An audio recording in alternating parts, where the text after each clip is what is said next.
그러니까 인사는 같이 이렇게 하겠습니다. 소설에서나 나올 만한 일들을 직접 겪어가지고 여러분들이 직접 아마 굉장히 감회가 새로우실 텐데, 입장은 저는 이제 그 생각을 했습니다.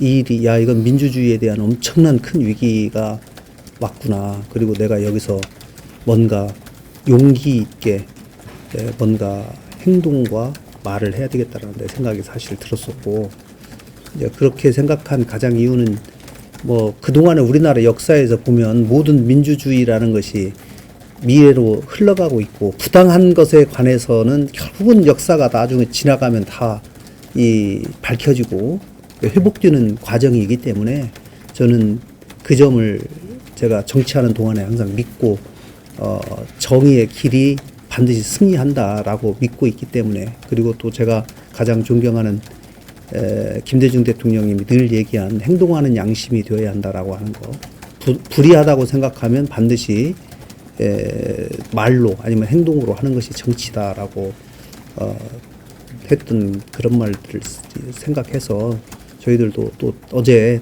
다행히 또 5명의 시도지사들도 전체 다 모여서 성명을 냈고, 처음에 초안이 굉장히 조금 약하고 밋밋하게 되어서 어제 저희가 같이 모여서 좀 강하게 우리의 의견을 솔직하게, 이거는 눈치 보지 말고 솔직하게 얘기를 지금 해야 될 시점일 것 같다, 이렇게 해서 의견을 모아서 즉시 퇴진만이 답이다라고 하는 강한 성명을 내게 된 겁니다. 그 이유는 대한민국을 위해서입니다. 지금 이번에 지금 윤 대통령이 계엄을 선포하고도 이것이 뭐가 잘못됐는지, 어떤 영향을 미치는지에 대해서 잘 모르고 있는데, 국제적으로 우리 국민들에게 얼마나 큰 수치심을 안기고 충격을 줬는지에 관해서, 그러면은 또 본인의 이익을 위해서 어떤 행동을 할지가 사실 예측 불가능하기 때문에, 더 큰 위험을 막기 위해서는 빨리 좀 조치를 해야 된다라고 하는 것이, 어제 이제 12시에 뭐 민주당 집회에서도 그런 발언들이 계속 이어졌지만, 뭐 저도 똑같은 생각이고, 아무리 제가 뭐 시도지사로서 이 중앙정부와 많은 관계가 있고, 시도지사들은 조금 입장 표명을 너무 강하게 하는 걸 좀 자제해야 되지 않냐라는 그런 얘기들도 있었습니다만은, 이번에는 이거는 좀 우리가 나서서 같이 입장도 내고 행동해야 될 시기가 아닌가, 그런 생각이 들어서 그렇게 한 겁니다. 기자님, 우선 단체장님도 하시면 법률가시잖아요. 네. 이번 계엄의 위헌과 뭐 내란죄 여부에 대해서 좀 위헌 소지가 굉장히 높다고 생각합니다. 과연 계엄의 요건에 해당되는지의 여부에 관해서 뭐 설이 좀 다를 수는 있는데, 지금 대다수의 법조인들의 의견은 분명히 문제가 있다라고 보는 의견이 저는 훨씬 많은 다수라고 생각하고, 저도 그렇게 생각합니다.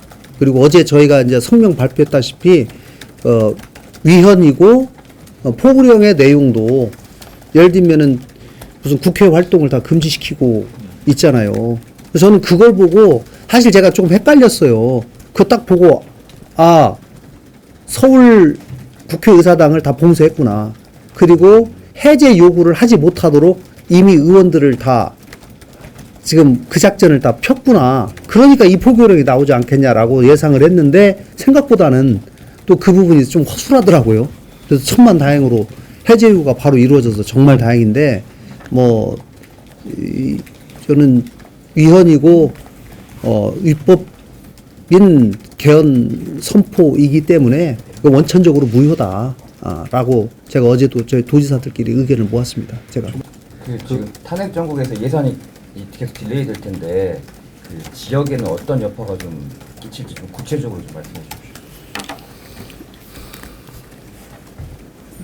지금 감액 예산이 통과뿐만 아니라 이제 증액도 사실 협상을 해서 우리 지역에 필요한 예산이 증액 예산에 포함이 되어서 국회에서 처리되기를 간절히 바라지만, 지금 정부에서 그것이 과연 기대할 만할지에 관해서는 사실 저는 큰 기대하기는 좀 어렵다고 생각합니다. 그래서 지금은 워낙 전국이 이 계엄 이슈와 정치적인 이슈로 뒤덮여 있어서 많이 아쉽고, 그러나 이것이 가장 빠른 시간 내에 좀 조속하게 해결되고, 만약에 이번에 포함이 안 된다면 가장 빠른 시간 내에 추경 예산에 우리가 이번에 증액 예산으로 상당히 뭐 예를 들면 어떤 이러이런 예산은 이번에 가능성이 상당히 높다라고 그런 기대했던 그런 사업들이 가장 빠른 추경 예산에 좀 포함이 되어서 처리가 될 수 있었으면 하는 바람입니다. 국민의힘에서는 일단 탄핵안에 대해서 반대를 당론으로 하고 있잖아요. 그래서 국민의힘에 대해서는 좀 어떻게 보시는지 그 부분에 대해서 말씀. 제가 2016년 박근혜 대통령 탄핵 때 국회에서 탄핵 제안 설명을 제가 했어요. 300명 앞에서 제안 설명을 그때 17분간 제가 했습니다. 그때도 약 30명 넘는 사람이 이탈표가 나와야만 되는 상황이었어요. 그래서 제가 연설을 하고 나서 하늘에 빌었습니다. 그리고 제가 마지막 탄핵 제안 연설 마지막에 특히 그 당시에는 국민의힘인가? 아니 국민의힘이 아니었다가 그 당시에는 네? 새누리당인가? 새누리당 국회의원들한테 정말 역사 앞에 부끄럽지 않은 이 국회의원이 됐으면 좋겠다라고 제가 이제 마지막 호소를 했는데 이번에도 제가 똑같은 그런 말씀들을 드리고 싶습니다. 국민의힘에 있는 의원님들이 역사 앞에 부끄럽지 않은 그리고 무엇보다도 지금 당장의 권력과 단맛이 중요한 게 아니라 지금 대한민국이 너무 사실은 큰 위험에 빠져 있어요. 어제 제가 가장 걱정하는 거는 윤 대통령의 행동이 예측 불가능하다는 거고 어떤 더 위험한 일이 벌어질지도 모른다라고 하는 그분이 또 지금 정서적으로 굉장히 제가 볼 때는 많이 몰려 있는 상황이기 때문에 저는 그 대통령의 직무를 좀 정지시켜서 차분하게 이성적으로 판단할 수 있는 총리가 대행하는 것이 지금은 답이다라고 저는 생각합니다. 그리고 그 부분에 관해서 저도 제가 할 수 있는 역할들을 좀 해보겠습니다. 탄핵안 처리 과정까지는 이제 도민들의 혼란 불안들이 있을 텐데 질서 안녕을 위해서 어떻게 하실 건지. 저는 우리 도민들께서 뭐 여기 이제 지금 내일 모레까지 처리 예정이기 때문에 그때까지는 저는 좀 차분하게 지켜보시는 것이 좀 더 맞자. 이건 국회의원들의 몫이니까 국회의원들에게 아시는 국회의원들이나 이런 분들에게 의견을 표하고 좀 국회에서의 탄핵 절차를 좀 차분하게 지켜보시는 것이 저는 맞지 않을까 싶습니다.